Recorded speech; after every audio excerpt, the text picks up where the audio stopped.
Okay, let's drift off to sleep. Today you'll be listening and dozing off on a warm afternoon at Grandma and Grandpa's at Gull Harbor.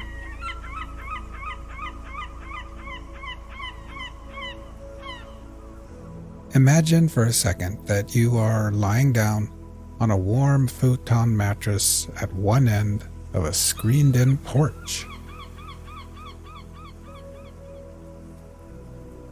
The porch faces the harbor, the bay, and the ocean on the horizon.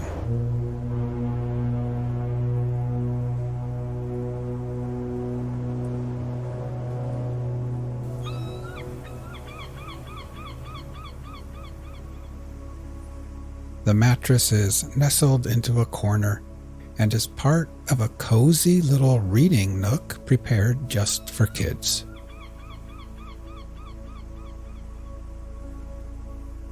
There is a little bookshelf there full of comics, magazines, crosswords, and children's books. There are new books and worn-out books. The Hardy Boys, Nancy Drew, books about dinosaurs and horses and sea life, and all kinds of stories about kids getting into summer adventures together.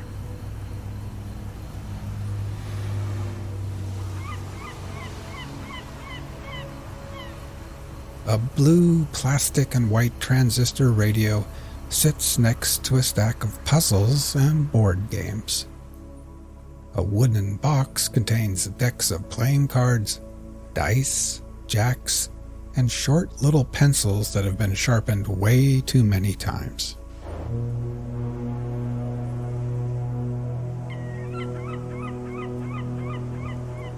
Now, while imagining laying here, let's get nice and relaxed.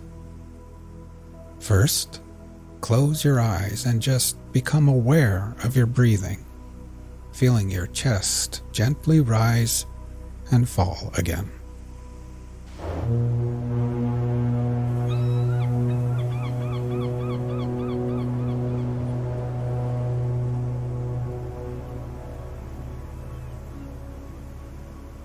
Next, we will try taking a few deeper breaths. First, filling your lungs with air, then holding it in for 2 or 3 seconds before gently exhaling and letting it all go. Ready? Breathe in deeply, hold for 3, 2, 1, and then exhale.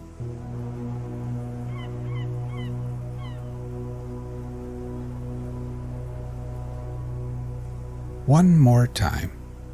Breathe in deeply, hold for 3, 2, 1, and exhale.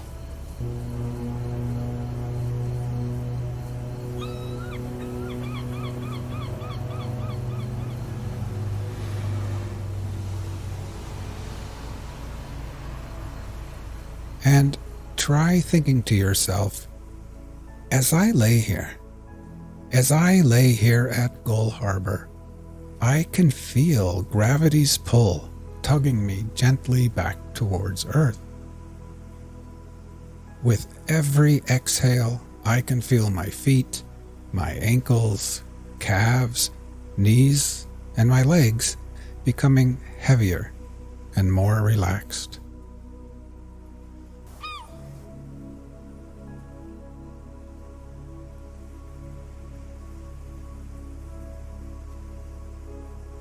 Now you can feel the cool, salty ocean air on your skin. It would almost be too cold if it wasn't for the wonderful afternoon sun shining down on you perfectly.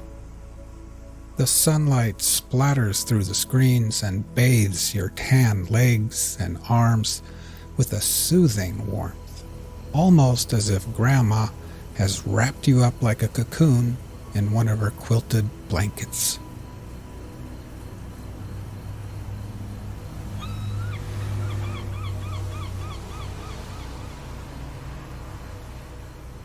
Inside the house, the TV is on, and you can hear Grandma and Grandpa moving around after lunch.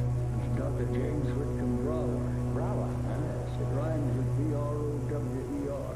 Why do you have that GH in there? To make it difficult for quizmasters? Yes. Is that what You know that they too will soon be taking their afternoon nap in their rooms. But you've got the whole porch to yourself, and your belly feels nice and warm and perfectly satisfied. Today, Grandma made clam chowder and grilled cheese sandwiches. You enjoyed the hot soup and warm, soft cheese, and then you washed it down with a glass of fresh, cold milk.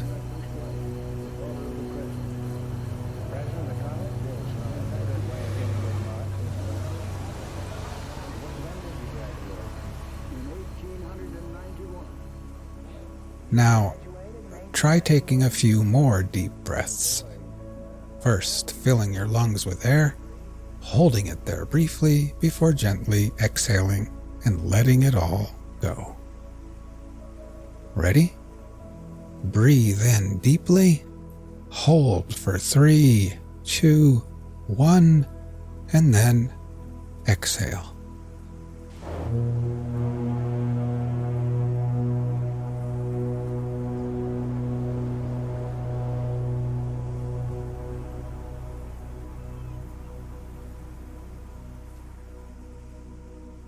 Try continuing on your own, and while doing this, try thinking to yourself, as I lay here, I can feel my body becoming heavier in the cool air and warm sunshine. With each exhale, I can feel my hands and arms and my torso becoming heavier and heavier and more relaxed.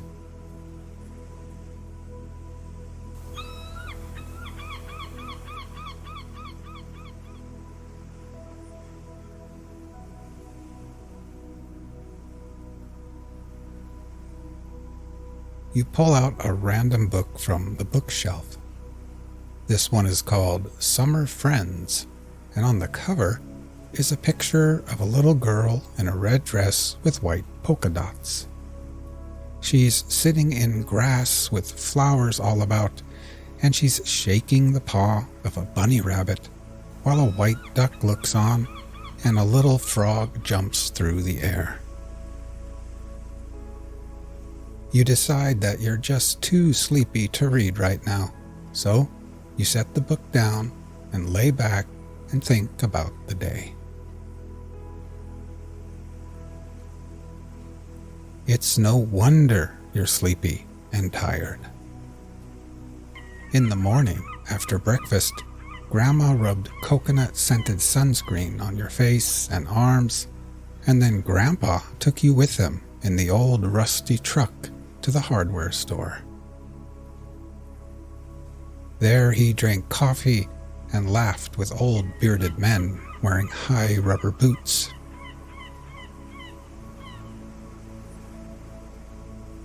Then you went with him to the docks at the harbor, where he showed you the best place to buy fresh clams, crab, and fish.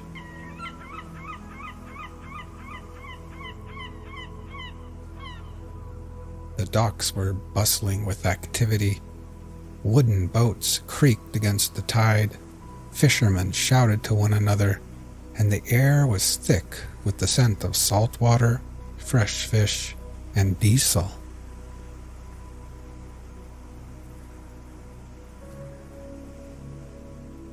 As you continue to breathe deeply and then exhale, try thinking to yourself, as I lay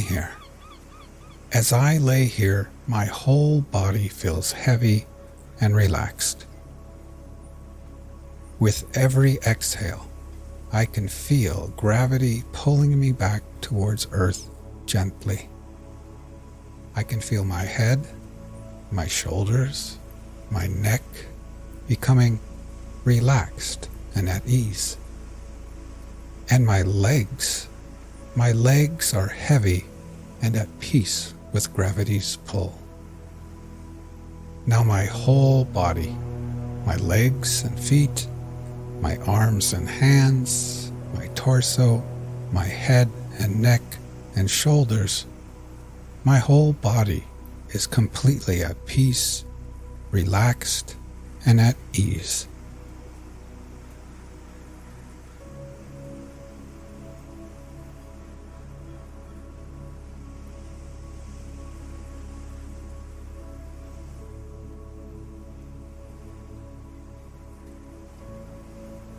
In the late morning, after coming back to the house with Grandpa, you had borrowed his binoculars and walked up Whalebone Hill, where you could see everything far and wide.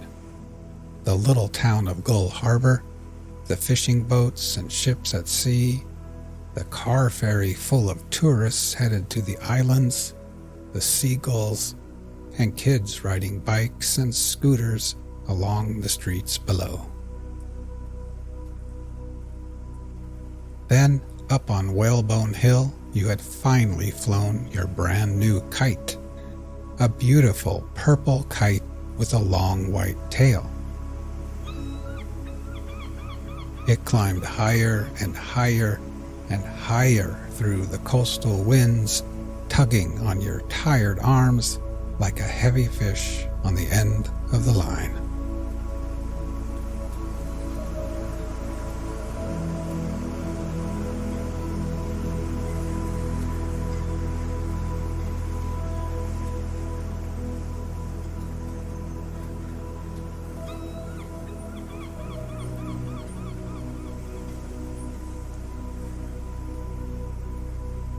But now, so drowsy, laying under the sun on the porch, after a long morning of adventures in the crisp, fresh coastal air, you pick up the transistor radio and dial into a random station. Face to face, we through their eyes. Why should not we also enjoy an original relation to the universe? Why should not we have a poetry and philosophy of insight and not of tradition? And then you set the radio down, lay back, and close your eyes. Embosomed for a season in nature, whose floods of life stream around and through us, and invite us by the powers they supply to action proportioned to nature. Why should we grope among the dry bones of the past, or put the living generation into masquerade out of its faded wardrobe? The sun shines today also. There is more wool and flax in the fields. There are new lands, new men, new thoughts. Let us demand our own works and laws and worship. Undoubtedly, we have no questions to ask which are unanswerable. We must trust the perfection of the creation so far as to believe that whatever curiosity the order of things has awakened in our minds, the order of things can satisfy. Every man's condition is a solution in hieroglyphic to those inquiries he would put. He acts it as life before he apprehends it as truth. In like manner, nature is already, in its forms and tendencies, describing its own design. Let us interrogate the great apparition that shines so peacefully around us. Let us inquire, to what end is nature? All science has one aim, namely, to find a theory of nature. We have theories of races and of functions, but scarcely yet a remote approach to an idea of creation. We are now so far from the road to truth that religious teachers dispute and hate each other, and speculative men are esteemed unsound and frivolous. But to a sound judgment, the most abstract truth is the most practical. Whenever a true theory appears, it will be its own evidence. Its test is that it will explain all phenomena. Now many are thought not only unexplained, but inexplicable, as language, sleep, madness, dreams, beasts, sex. Philosophically considered, the universe is composed of nature and the soul. Strictly speaking, therefore, all that is separate from us, all which philosophy distinguishes as the not me, that is, both nature and art, all other men, and my own body must be ranked under this name, nature. In enumerating the values of nature and casting up their sum, I shall use the word in both senses, in its common and in its philosophical import. In inquiry so general as our present one, the inaccuracy is not material. No confusion of thought will occur. Nature in the common sense refers to essences unchanged by man. Space, the air, the river, the leaf. Art is applied to the mixture of his will with the same things as in a house, a canal, a statue, a picture. But his operations taken together are so insignificant, a little chipping, baking, patching, and washing, that in an impression so grand as that of the world on the human mind, they do not vary the result. Chapter 1. Nature. To go into solitude, a man needs to retire as much from his chamber as from society. I am not solitary whilst I read and write, though nobody is with me. But if a man would be alone, let him look at the stars.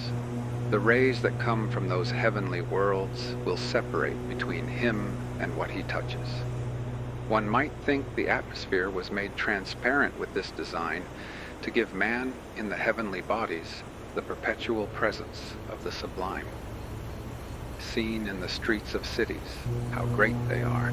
If the stars should appear one night in 1,000 years, how would men believe and adore and preserve for many generations the remembrance of the city of God which had been shown? But every night come out these envoys of beauty and light the universe with their admonishing smile. The stars awaken a certain reverence because, though always present, they are inaccessible. But all natural objects make a kindred impression when the mind is open to their influence. Nature never wears a mean appearance. Neither does the wisest man extort her secret and lose his curiosity by finding out all her perfection. Nature never became a toy to a wise spirit. The flowers, the animals, the mountains reflected the wisdom of his best hour, as much as they had delighted the simplicity of his childhood. When we speak of nature in this manner, we have a distinct but most poetical sense in the mind. We mean the integrity of impression made by manifold natural objects.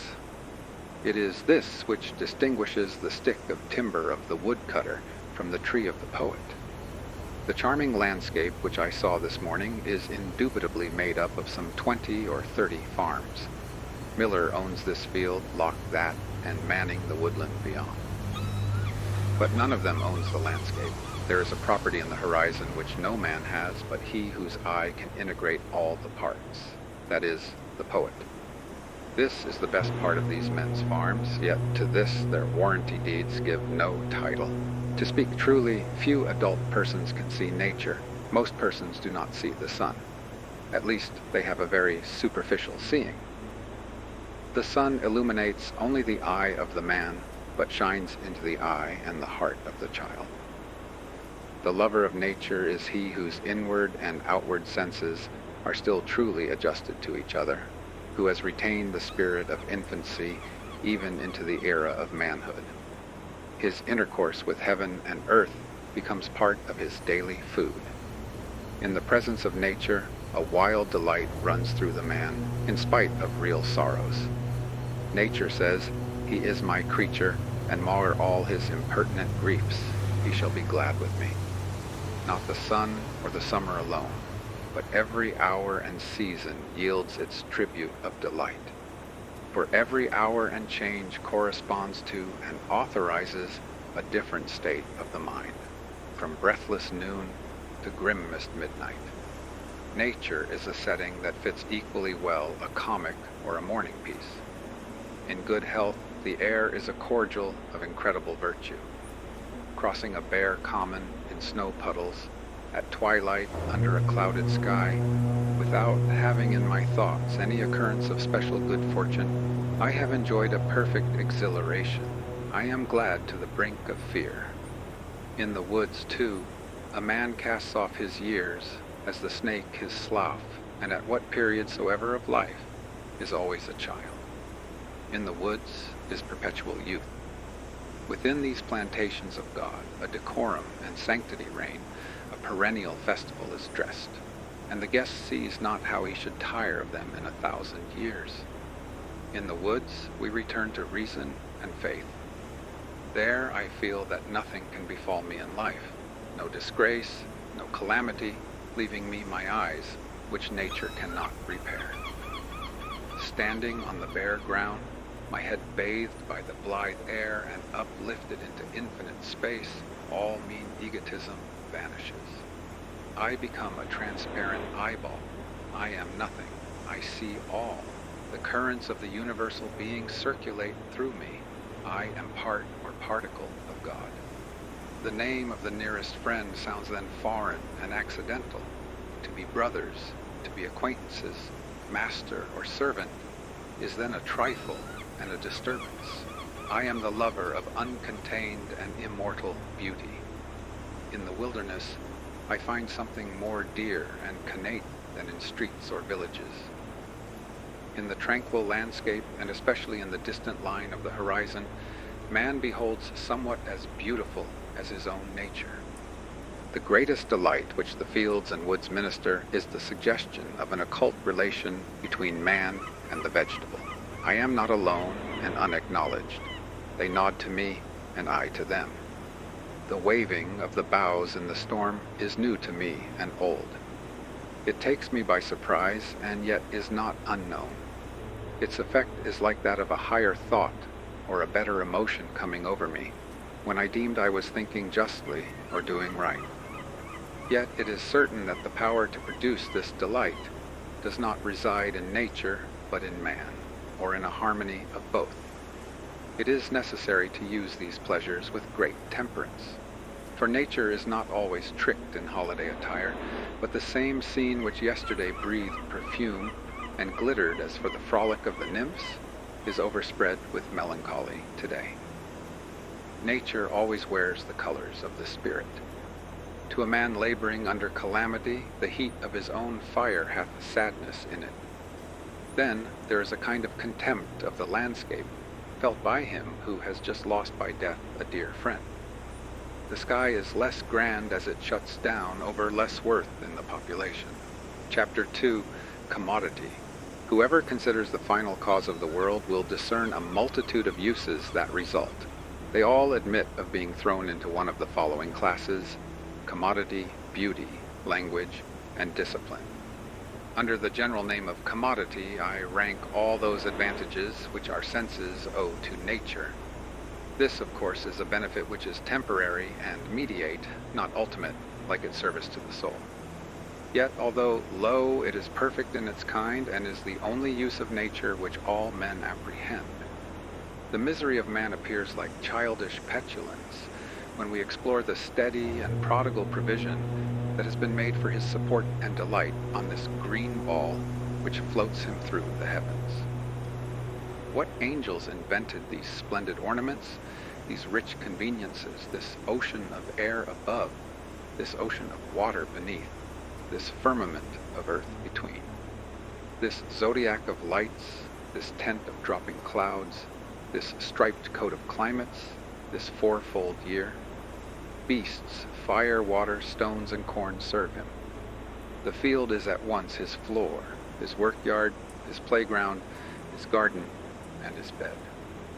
More servants wait on man than he'll take notice of. Nature, in its ministry to man, is not only the material, but is also the process and the result. All the parts incessantly work into each other's hands for the profit of man. The wind sows the seed, the sun evaporates the sea, the wind blows the vapor to the field. The ice on the other side of the planet condenses rain on this. The rain feeds the plant feeds the animal, and thus the endless circulations of the divine charity nourish man. The useful arts are reproductions or new combinations by the wit of man of the same natural benefactors. He no longer waits for favoring gales, but by means of steam, he realizes the fable of Aeolus's bag, and carries the 32 winds in the boiler of his boat. To diminish friction, he paves the road with iron bars, and mounting a coach with a shipload of men, animals, and merchandise behind him, he darts through the country, from town to town like an eagle or a swallow through the air. By the aggregate of these aids, how is the face of the world changed from the era of Noah to that of Napoleon? The private poor man hath cities, ships, canals, bridges built for him. He goes to the post office, and the human race run on his errands, to the bookshop, and the human race read and write of all that happens, for him, to the courthouse, and nations repair his wrongs. He sets his house upon the road, and the human race go forth every morning and shovel out the snow and cut a path for him. But there is no need of specifying particulars in this class of uses. The catalog is endless, and the examples so obvious that I shall leave them to the reader's reflection with the general remark that this mercenary benefit is one which has respect to a farther good. A man is fed, not that he may be fed, but that he may work. Chapter 3. Beauty. A nobler want of man is served by nature, namely, the love of beauty. The ancient Greeks called the world cosmos, beauty. Such is the constitution of all things, or such the plastic power of the human eye, that the primary forms, as the sky, the mountain, the tree, the animal, give us a delight in and for themselves, a pleasure arising from outline, color, motion, and grouping. This seems partly owing to the eye itself. The eye is the best of artists. By the mutual action of its structure and of the laws of light, perspective is produced which integrates every mass of objects, of what character soever, into a well-colored and shaded globe, so that where the particular objects are mean and unaffecting, the landscape which they compose is round and symmetrical. And as the eye is the best composer, so light is the first of painters.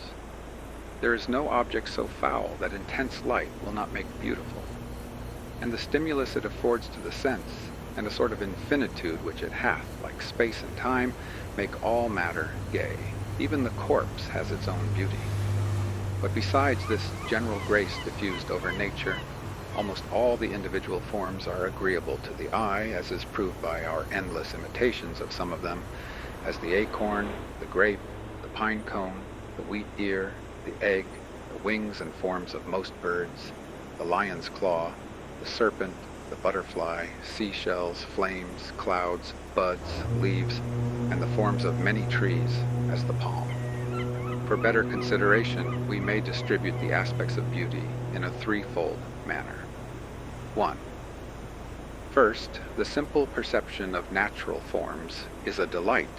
The influence of the forms and actions in nature is so needful to man that, in its lowest functions, it seems to lie on the confines of commodity and beauty. To the body and mind which have been cramped by noxious work or company, nature is medicinal and restores their tone. The tradesman, the attorney, comes out of the din and craft of the street and sees the sky and the woods and is a man again. In their eternal calm, he finds himself. The health of the eye seems to demand a horizon. We are never tired so long as we can see far enough. But in other hours, nature satisfies by its loveliness, and without any mixture of corporeal benefit. I see the spectacle of morning from the hilltop over against my house, from daybreak to sunrise, with emotions which an angel might share. The long slender bars of cloud float like fishes in the sea of crimson light. From the earth, as a shore, I look out into that silent sea. I seem to partake its rapid transformations. The active enchantment reaches my dust, and I dilate and conspire with the morning wind.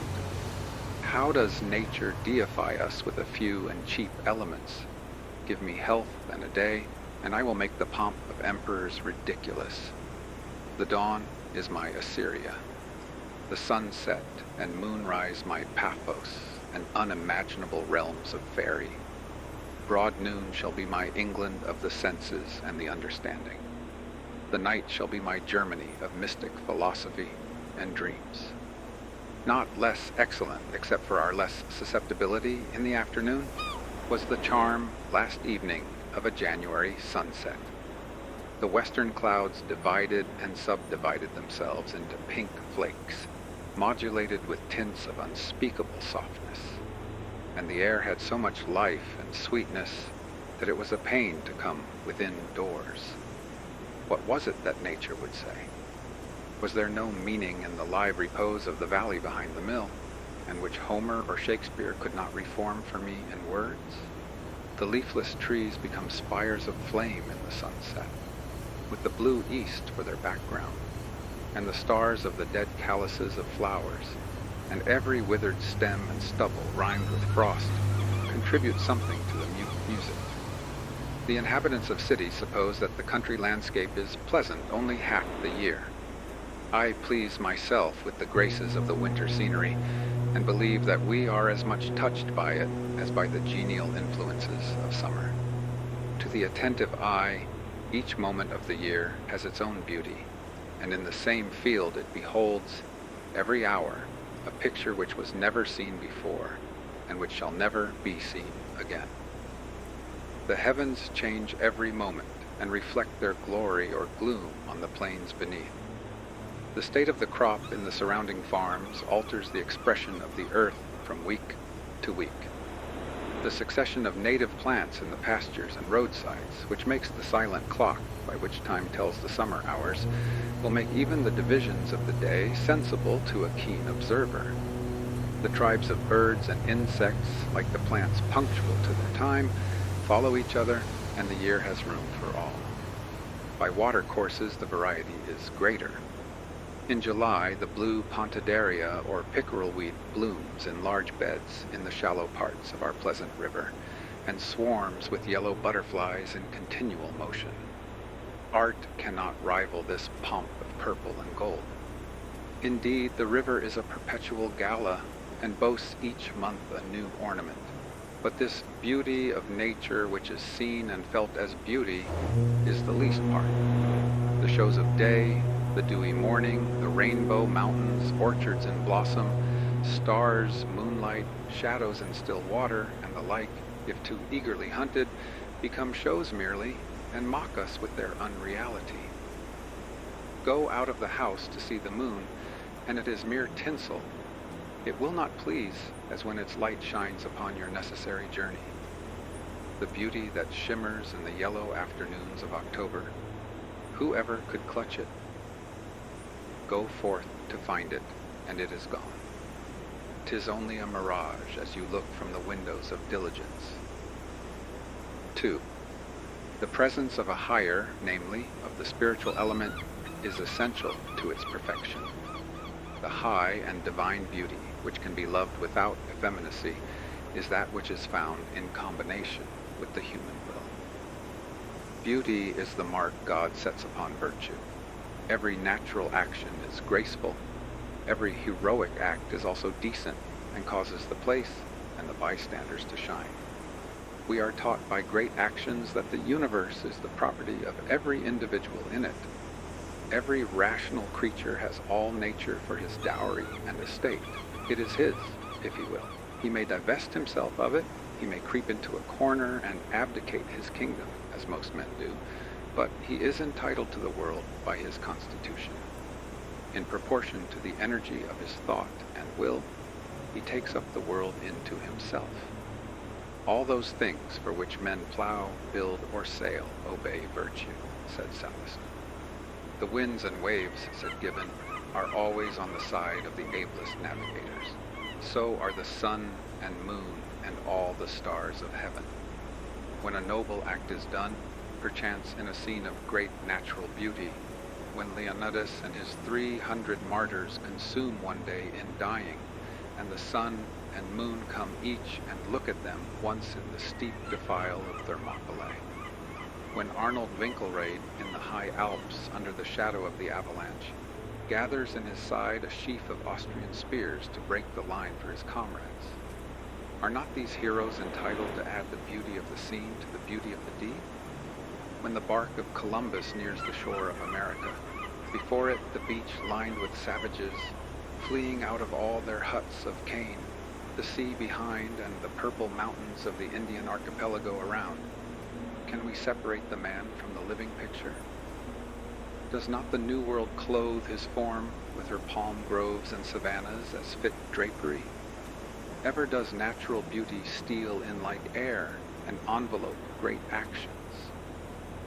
When Sir Harry Vane was dragged up the Tower Hill, sitting on a sled to suffer death as the champion of the English laws, one of the multitude cried out to him, "You never sate on so glorious a seat." Charles II, to intimidate the citizens of London, caused the patriot Lord Russell to be drawn in an open coach through the principal streets of the city on his way to the scaffold. But, his biographer says, the multitude imagined they saw liberty and virtue sitting by his side. In private places, among sordid objects, an act of truth or heroism seems at once to draw to itself the sky as its temple, the sun as its candle. Nature stretcheth out her arms to embrace man, only let his thoughts be of equal greatness. Willingly does she follow his steps with the rose and the violet, and bend her lines of grandeur and grace to the decoration of her darling child. Only let his thoughts be of equal scope, and the frame will suit the picture. A virtuous man is in unison with her works, and makes the central figure of the visible sphere. Homer, Pindar, Socrates, Phocion associate themselves fitly in our memory with the geography and climate of Greece. The visible heavens and earth sympathize with Jesus. And in common life, whosoever has seen a person of powerful character and happy genius will have remarked how easily he took all things along with him. The persons, the opinions, and the day and nature became ancillary to a man. 3. There is still another aspect under which the beauty of the world may be viewed, namely, as it become an object of the intellect. Beside the relation of things to virtue, they have a relation to thought.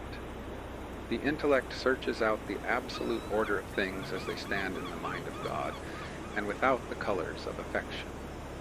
The intellectual and the active powers seem to succeed each other, and the exclusive activity of the one generates the exclusive activity of the other. There is something unfriendly in each to the other, but they are like the alternate periods of feeding and working in animals. Each prepares and will be followed by the other.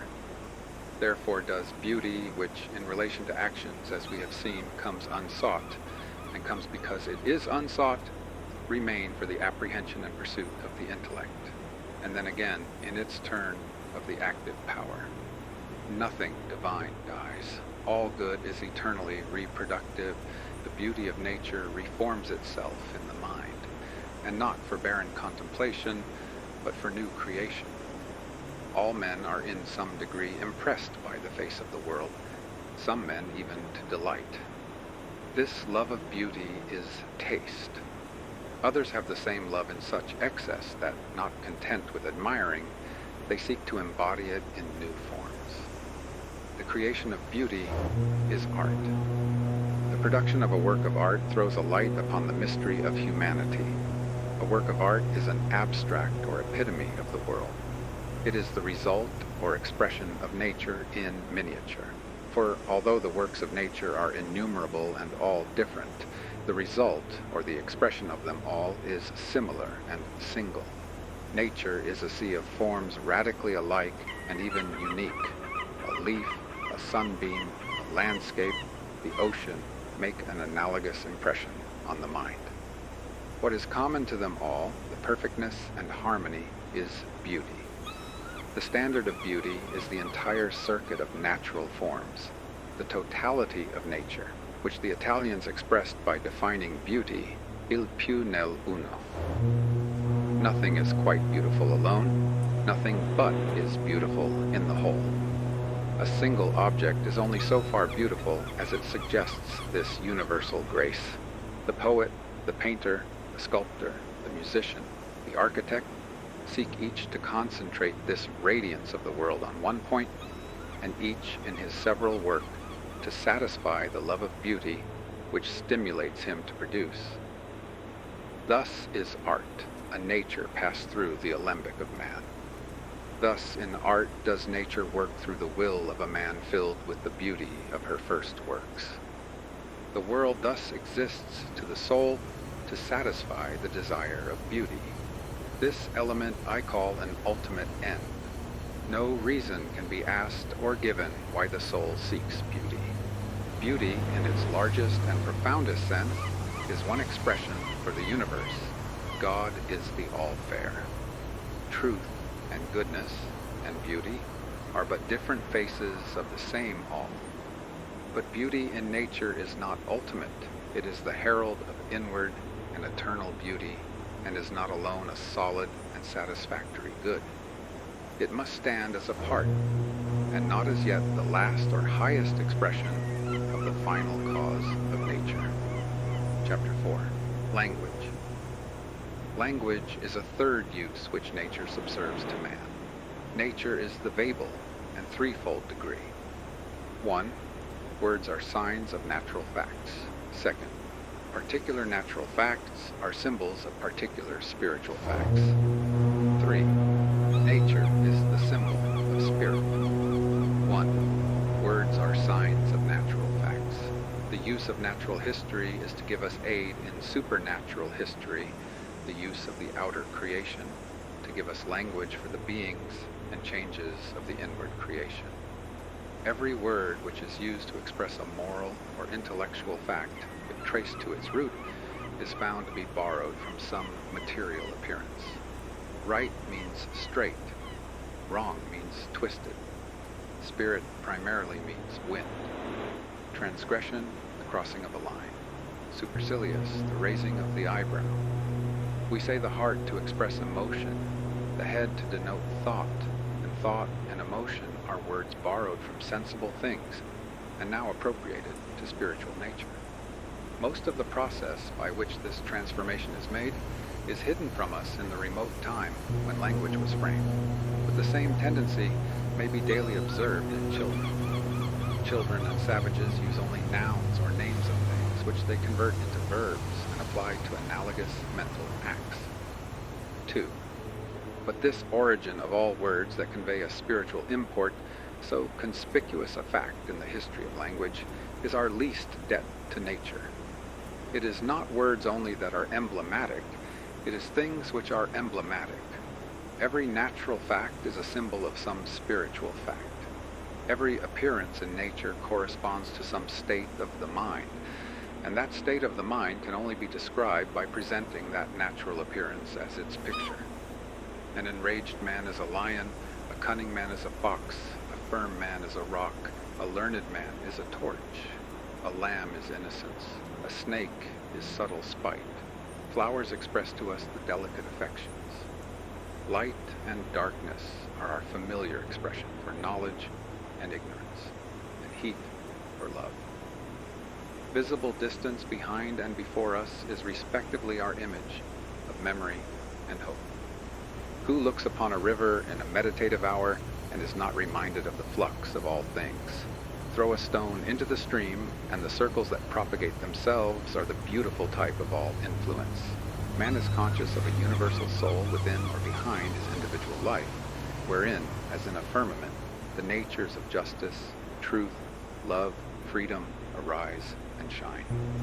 This universal soul he calls reason. It is not mine, or thine, or his, but we are its property and men. And the blue sky in which the private earth is buried, the sky with its eternal calm and full of everlasting orbs, is the type of reason. That which, intellectually considered, we call reason. Considered in relation to nature, we call spirit. Spirit is the creator. Spirit hath life in itself, and man in all ages and countries embodies it in his language as the Father. It is easily seen that there is nothing lucky or capricious in these analogies, but that they are constant and pervade nature.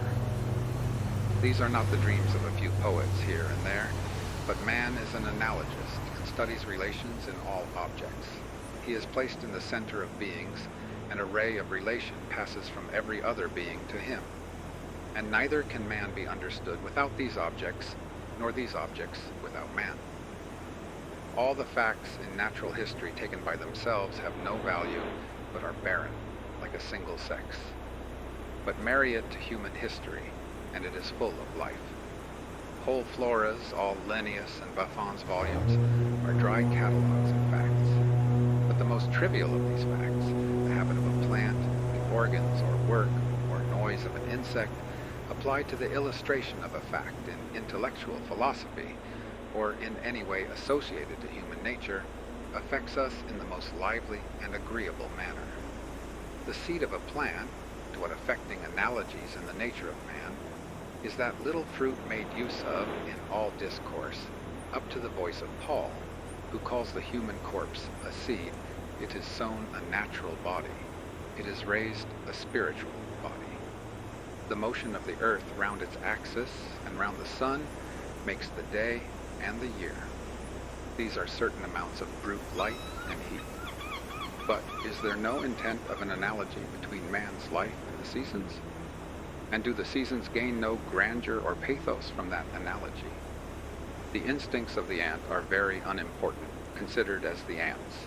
But the moment a ray of relation is seen to extend from it to man, and the little drudge is seen to be a monitor, a little body with a mighty heart, then all its habits, even that said to be recently observed, that it never sleeps, become sublime. Because of this radical correspondence between visible things and human thoughts, savages, who have only what is necessary, converse in figures. As we go back in history, language becomes more picturesque, until its infancy, when it is all poetry. Or all spiritual facts are represented by natural symbols. The same symbols are found to make the original elements of all languages. It has moreover been observed that the idioms of all languages approach each other in passages of the greatest eloquence and power. And as this is the first language, so is it the last. This immediate dependence of language upon nature, this conversion of an outward phenomenon into a type of somewhat inhuman life, never loses its power to affect us. It is this which gives that piquancy to the conversation of a strong-natured farmer or backwoodsman, which all men relish. A man's power to connect his thought with its proper symbol, and so to utter it, depends on the simplicity of his character, that is, upon his love of truth and his desire to communicate it without loss. The corruption of man is followed by the corruption of language.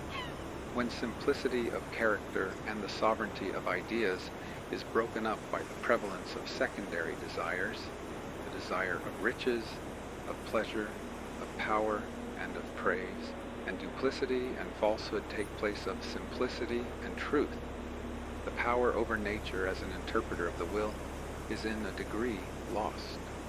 New imagery ceases to be created, and old words are perverted to stand for things which are not. A paper currency is employed when there is no bullion in the vaults. In due time, the fraud is manifest, and words lose all power to stimulate the understanding or the affections. Hundreds of writers may be found in every long civilized nation who for a short time believe and make others believe that they see and utter truths, who do not of themselves clothe one thought in its natural garment, but who feed unconsciously on the language created by the primary writers of the country, those, namely, who hold primarily on nature. But wise men pierce this rotten diction and fasten words again to visible things, so that picturesque language is at once a commanding certificate that he who employs it is a man in alliance with truth and God. The moment our discourse rises above the ground line of familiar facts and is inflamed with passion or exalted by thought, it clothes itself in images. A man conversing in earnest, if he watch his intellectual processes, will find that a material image, more or less luminous, arises in his mind contemporaneous with every thought, which furnishes the vestment of the thought. Hence, good writing and brilliant discourse are perpetual allegories. This imagery is spontaneous. It is the blending of experience with the present action of the mind. It is proper creation. It is the working of the original cause through the instruments he has already made. These facts may suggest the advantage which the country life possesses for a powerful mind over the artificial and curtailed life of cities. We know more from nature than we can at will communicate. Its light flows into the mind ever more, and we forget its presence. The poet, the orator, bred in the woods, whose senses have been nourished by their fair and appeasing changes, year after year, without design and without heed, shall not lose their lesson altogether in the roar of cities or the broil of politics. Long hereafter, amidst agitation and terror in national councils, in the hour of revolution, these solemn images shall reappear in their morning luster as fit symbols and words of the thoughts which the passing events shall awaken. At the call of a noble sentiment, again the woods wave, the pines murmur, the river rolls and shines, and the cattle low upon the mountains as he saw and heard them in his infancy. And with these forms, the spells of persuasion, the keys of power are put into his hands. 3. We are thus assisted by natural objects in the expression of particular meanings. But how great a language to convey such peppercorn informations! Did it need such noble races of creatures, this profusion of forms, this host of orbs in heaven, to furnish man with the dictionary and grammar of his municipal speech? Whilst we use this grand cipher to expedite the affairs of our pot and kettle, we feel that we have not yet put it to its use, neither are able. We are like travelers using the cinders of a volcano to roast their eggs. Whilst we see that it always stands ready to clothe what we would say, we cannot avoid the question whether the characters are not significant of themselves.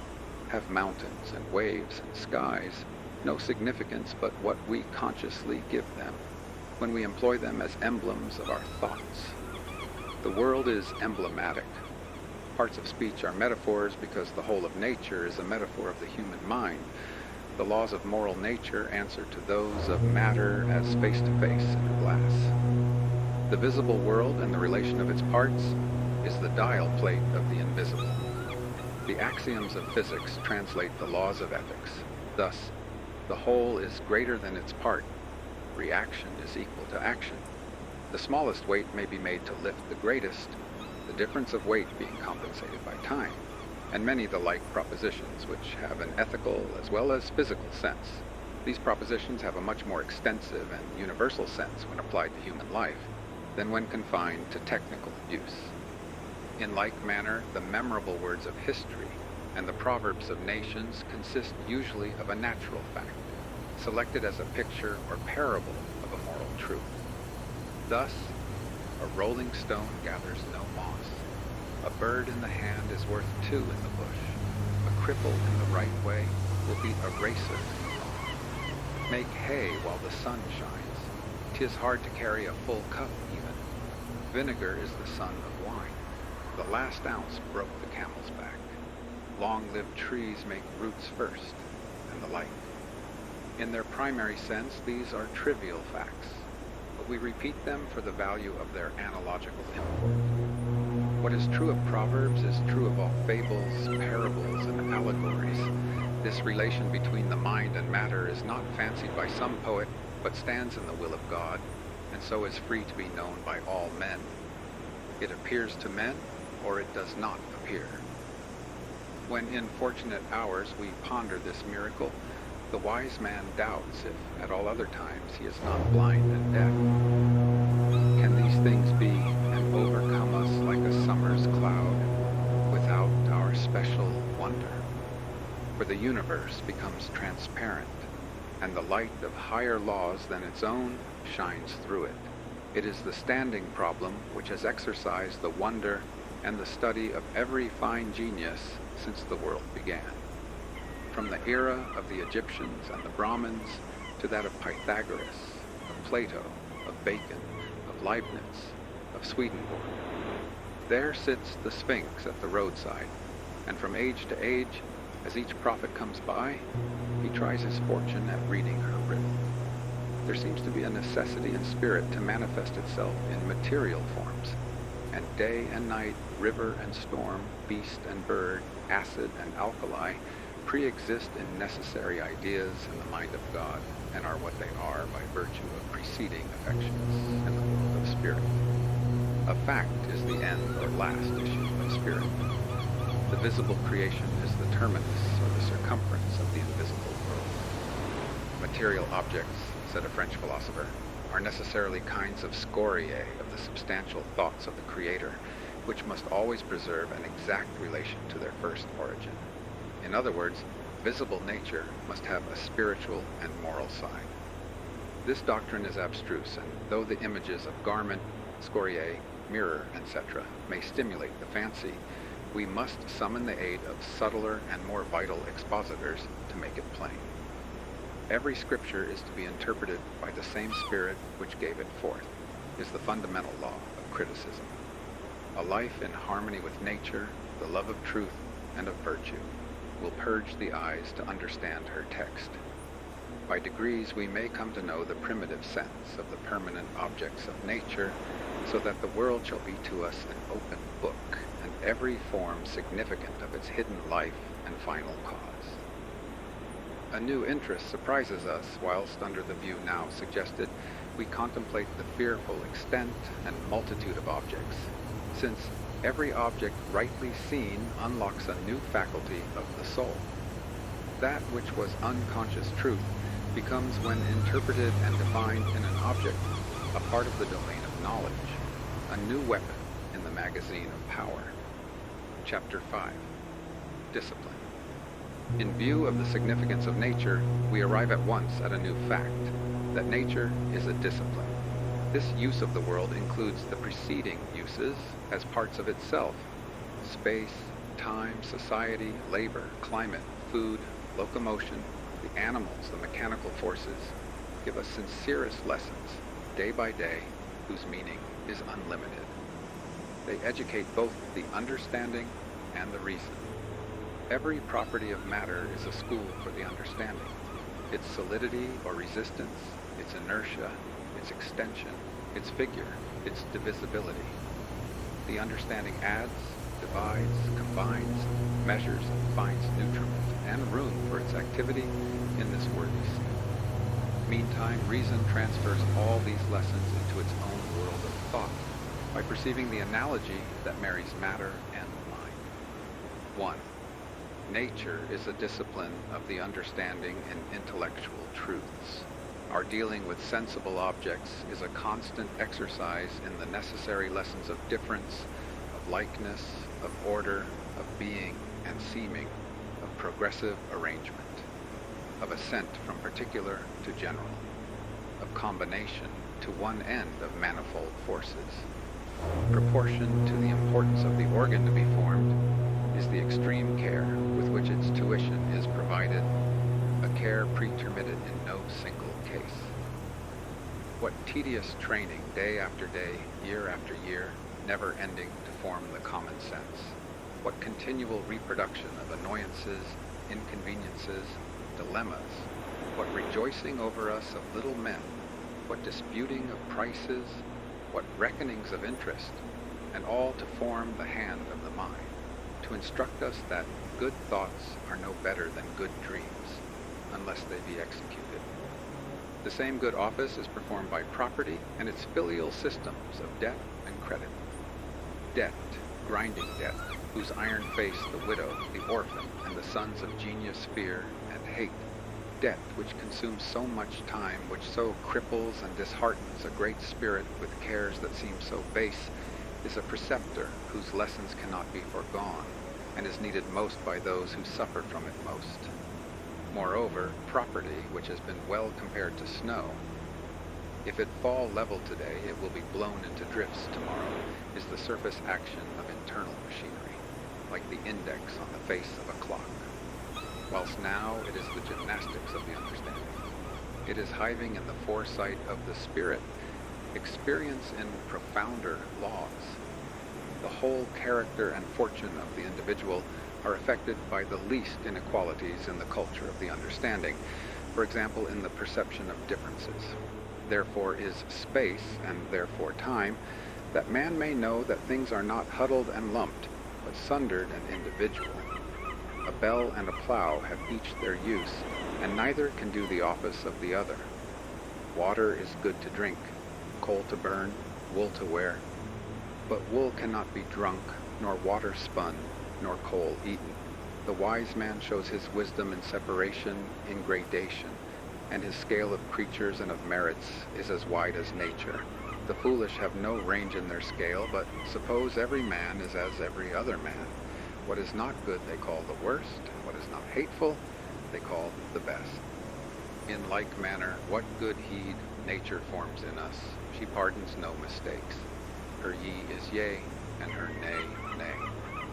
The first steps in agriculture, astronomy, zoology, those first steps which the farmer, the hunter, and the sailor take, teach that nature's dice are always loaded, that in her heaps and rubbish are concealed sure and useful results. How calmly and genially the mind apprehends one after another the laws of physics, what noble emotions dilate the mortal as he enters into the counsels of the creation, and feels by knowledge the privilege to be. His insight refines him. The beauty of nature shines in his own breast. Man is greater that he can see this, and the universe less, because time and space relations vanish as laws are known. Here again we are impressed and even daunted by the immense universe to be explored. What we know is a point to what we do not know. Open any recent journal of science and weigh the problems suggested concerning light, heat, electricity, magnetism, physiology, geology, and judge whether the interest of natural science is likely to be soon exhausted. Passing by many particulars of the discipline of nature, we must not omit to specify two.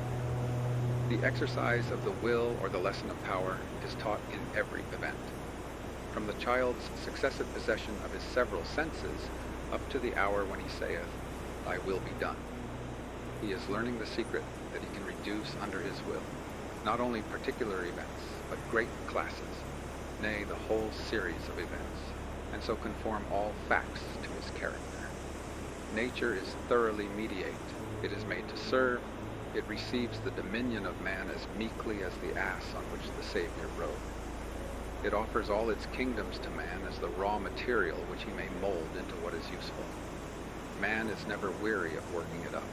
He forges the subtile and delicate air into wise and melodious words, and gives them wing as angels of persuasion and command. One after another his victorious thought comes up with and reduces all things, until the world becomes at last only a realized will, the double of the man.